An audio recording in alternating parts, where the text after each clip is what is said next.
ప్రస్తుతం మనతో మాట్లాడేందుకైతే వైఎస్ఆర్సీపీ నాయకులు ముళ్ళపూడి నవరంగ్ గారు అయితే ఉన్నారు.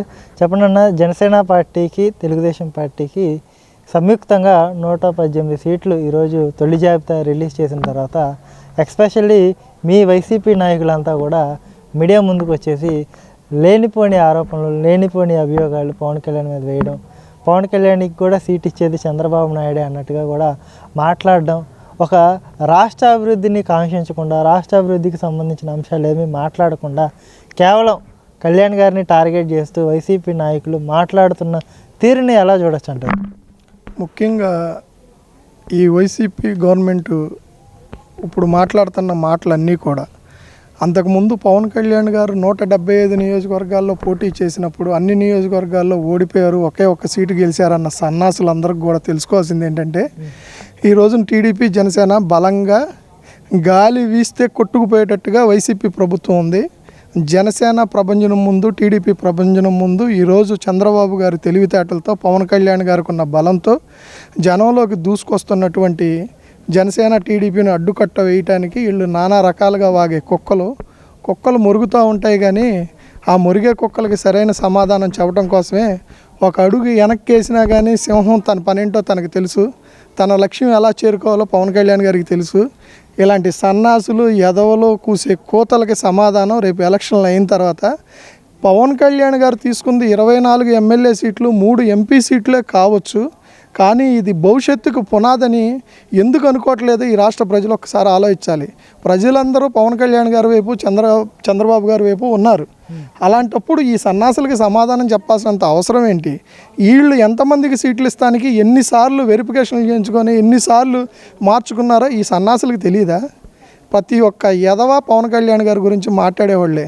అవసరమైతే చెయ్యి మడత పెడతాం, టైం వచ్చింది మడత పెట్టాలని.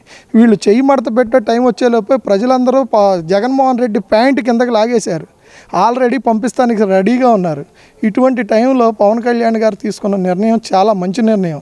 ఎక్కువ సీట్లు తీసుకొని డబ్బు ఖర్చు పెట్టుకోలేక ఆయనకున్న పరిస్థితిని బట్టి ఎక్కడికో వెనక్కి తగ్గటం కన్నా తీసుకున్న సీటు, ప్రతి ఒక్క సీటు గెలిపించుకొని, ప్రతి ఒక్క ఎంపీని గెలిపించుకొని ఆయనకంటూ ఒక స్టామినా ఏర్పాటు చేసుకొని ఆ ఆఫీసుకి కానీ, ఈ రాష్ట్ర ప్రజలకు కానీ, ప్రతి ఒక్క జన సైనికుడికి, జన వీర మహిళలకి, వీళ్ళందరికీ కూడా అందుబాటులో ఉండటానికి ఆయన ఓడిపోయిన రోజున ఈ సన్నాసులందరూ అడగలేదు కదా, ఆయన ఇన్ని సీట్లు ఎందుకు పోటీ చేసామని ఆ రోజున మాట్లాడలేదుగా. ఈ రోజున ప్రతి ఒక్కళ్ళు మాట్లాడుతున్నారు.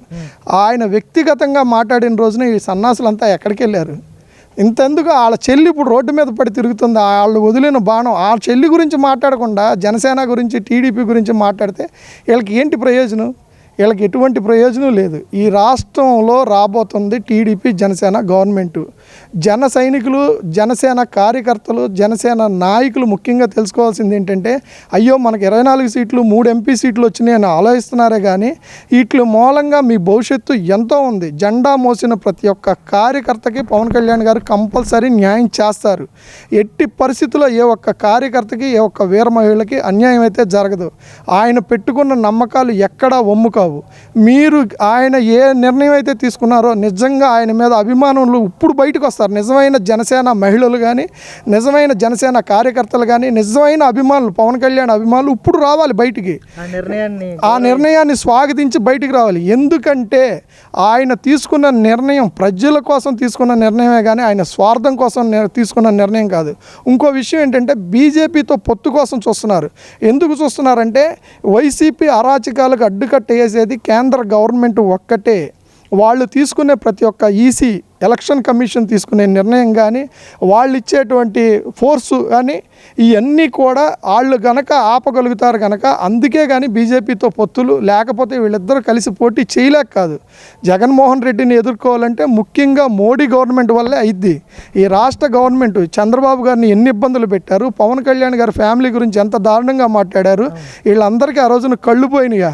ఇప్పుడు మాట్లాడుతున్నారు చాలామంది కాపు నాయకులు బయటకు వచ్చి, అంబట్ లాంటి సన్నాసి కూడా మాట్లాడుతున్నాడు. నీ సీటుకి గ్యారెంటీ లేదు, సన్నాసి. ముందల నువ్వు ఎవరి గురించి మాట్లాడుతున్నావు? పవన్ కళ్యాణ్ కళ్యాణ్ గురించి మాట్లాడతావు నువ్వు?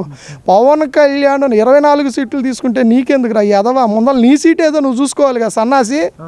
నీ సీటు నువ్వు చూసుకోవాలి కదా. నువ్వు ఎక్కడ పోటీ చేస్తున్నావు నువ్వు చూసుకో. పవన్ కళ్యాణ్ ఎన్ని సీట్లు తీసుకుంటే నీకెందుకు, ఎక్కడ పోటీ చేస్తే నీకెందుకు? అది పవన్ కళ్యాణ్ చంద్రబాబు గారు చూసుకుంటారు. ముందల మీ జగన్మోహన్ రెడ్డి గారు ముందల మీరు ఎక్కడ పోటీ చేస్తున్నారో చూసుకోండి. అక్కడ రేపు పొద్దున్న జగన్మోహన్ రెడ్డి గారి మీద బీటెక్ రవి పోటీ చేస్తున్నాడు. రేపు పొద్దున్న జగన్మోహన్ రెడ్డి ఓడిపోతారేమో అది చూసుకోండి ముందల. అంతేగాని మీరు పవన్ కళ్యాణ్ ఎన్ని సీట్లలో పోటీ చేస్తున్నాడు, పవన్ కళ్యాణ్ ఎక్కడ పోటీ చేస్తున్నాడు, ఇవన్నీ మీకెందుకు? ఇవన్నీ పళ్ళకి మూసి పరువు తీసుకోవడం కంటే పవన్ మళ్ళీ ఈ పార్టీని టీడీపీలో విలీనం చేసి సినిమాలు చేసుకుంటే మంచిది, అన్నయ్యలాగా చక్కగా నీ బతుకు నువ్వు బతకడం మంచిది అన్నట్టుగా కూడా కొన్ని సూచనలు అయితే అంబటి రాంబాబు ఇస్తున్న పరిస్థితి. ఎలా చూడొచ్చు అంటారు ఈ సూచనలు? ఈ సన్నాసి పేకాటగాడ బంకినీళ్ళు తీసుకునే సన్నాసి, ఈ సన్నాసి కాపుల గురించి మాట్లాడి పల్లకీల గురించి మాట్లాడే స్థాయి ఈ సన్నాసికి లేదండి. ఈ సన్నాసికి చేతనైతే జగన్మోహన్ రెడ్డి దగ్గర ఒక్క సీటు గురించి మాట్లాడే దమ్ముంటే వెళ్ళి అక్కడ ఇక్కడికి వెళ్ళి మాట్లాడమంటే తాడేపల్లి ప్యాలెస్కి వచ్చి కాపులు పల్లకి మోయటానికి కాదురా సన్నాసి, కాపులు పౌరుషం ఏంటో నిజమైన కాపులు మీరు ఎవరన్నా ఉంటే జగన్మోహన్ రెడ్డిని వదిలిపెట్టి పవన్ కళ్యాణ్ దగ్గరికి వచ్చి మీరు ఊడిగం చేయండి. కాపుల గురించి మీకు అప్పుడు తెలిసిద్ది విలువ. ఒక్క కులానికి సంబంధించి పవన్ కళ్యాణ్ కడతానికి ఎన్నాళ్ళు చూశారు, అన్ని కులాలకి కలిపే ఇస్తాడు. ఇప్పుడు 24 సీట్లలో కూడా వేరే కులాల వాళ్ళు కూడా ఉన్నారు కదరా సన్నాసి. ఆ మాత్రం ఈ అంబటి రాంబాబు అనేవాడికి ఎవరికి అర్థం కావట్లేదా? వీళ్ళు ఒక్కళ్ళే కాదు, ఇంకా చాలామంది యాదవులు ఉన్నారు. ఇప్పుడు రావాల్సిన వాళ్ళందరూ కూడా కాపు నాయకులందరూ కూడా ఇప్పుడు బయటికి రావాలి. నిజంగా కాపు రాష్ట్రం మొత్తంలో ఉన్న కాపు నాయకులందరూ పవన్ కళ్యాణ్కి సపోర్ట్గా ఉండి ఆ రోజునే మీరు అందరూ వెనకాల ఉంటే ఈ రోజున 24 సీట్లు ఏంటి 50 సీట్లు పైన తీసుకునేవాడుగా. మరి ఆ రోజున మీరు ఎందుకు రాలేదు? ఆ రోజున మీరు ఎందుకు జగన్మోహన్ రెడ్డి పల్లకీ మోసారు? మీకు జగన్మోహన్ రెడ్డి పల్లకీ మోయటానికి మాత్రం మీకు కులం కావాలి. పవన్ కళ్యాణ్ ఏదన్నా పని చేస్తే మాత్రం పవన్ కళ్యాణ్కి కులాన్ని అంటగడతారు. ఏ కులంలో పుట్టినా కానీ ఏ మతంలో పుట్టినా కానీ పవన్ కళ్యాణ్ అందరూ వాడు, ప్రతి ఒక్కరికి పనిచేస్తున్నాడు, అందరూ మెచ్చుకునే నాయకుడు. కాబట్టి ఈ రోజున ఎన్ని సీట్లు ఇచ్చినా కానీ కేవలం వైసీపీ జనసేన టీడీపీ జనసేన కలిసి ముందుకెళ్ళాలి. వైసీపీ ఓటు మాత్రం ఎట్టి పరిస్థితుల్లో వైసీపీకి ఓటు వెళ్ళకూడదన్న ఆలోచనతో పవన్ కళ్యాణ్ తీసుకునే నిర్ణయాలు ఈ రోజున ప్రజలందరికీ చాలా ఆమోదయోగ్యంగా ఉంటాయి. రానున్న రోజుల్లో జనసేన నాయకులకి ఏదన్నా అన్యాయం జరిగింది అనుకుంటున్నారు కానీ ఏ ఒక్క నాయకుడికి అన్యాయం జరగదు. ఈ రాష్ట్రంలో ఉన్న ప్రతి ఒక్క జనసేన నాయకుడిని డెవలప్ చేసుకుంటానికి కేవలం ఇది పునాది మాత్రమే కానీ ఇది ఆరంభం, అంతం కాదు. ఇది ఆరంభం. ఏ అసెంబ్లీలో అయితే మీ నాయకుడు ఒక్క సీటు కూడా గెలవలేదు, వాళ్ళతో కూడా ఒక పార్టీనా అన్న సన్నాసులకు సమాధానం చెప్పడానికి అసెంబ్లీకి వస్తున్నాడు. 24 మంది ముగ్గురు ఎంపీలతో పాటు అందరూ గెలుస్తారు. టీడీపీ సభ్యులు అందరూ గెలుస్తారు. ఏ ఒక్కళ్ళు కూడా వెనకడుగు వేసే పనే లేదు. చెయ్యి కలిపారు. వీళ్ళ గెలుపును ఆపటం జగన్మోహన్ రెడ్డిని పుట్టించినోడు వల్ల కూడా కాదు. ఎట్టి పరిస్థితుల్లో జగన్మోహన్ రెడ్డికి ఒకటే చెప్తున్నాం మేము, పవన్ కళ్యాణ్ గారు గెలుపు మీద ఎటువంటి సందేహం లేదు. ఆయన తీసుకున్న నిర్ణయాల మీద ఎటువంటి వెనకడుగు వేసే ఆలోచన కాపు నాయకులు ఎవరో చేయట్లేదు. ఎందుకంటే ఆయన ఏ నిర్ణయం తీసుకున్నా ప్రజల భవిష్యత్తును దృష్టిలో పెట్టుకుని తీసుకునే నిర్ణయాలే కానీ ఆయన సొంత నిర్ణయాలు, ఆయన సొంత అవకాశాల కోసం, ఆయన అవసరాల కోసం తీసుకోవాల్సిన నిర్ణయం ఇందులో ఎటువంటిది లేదు.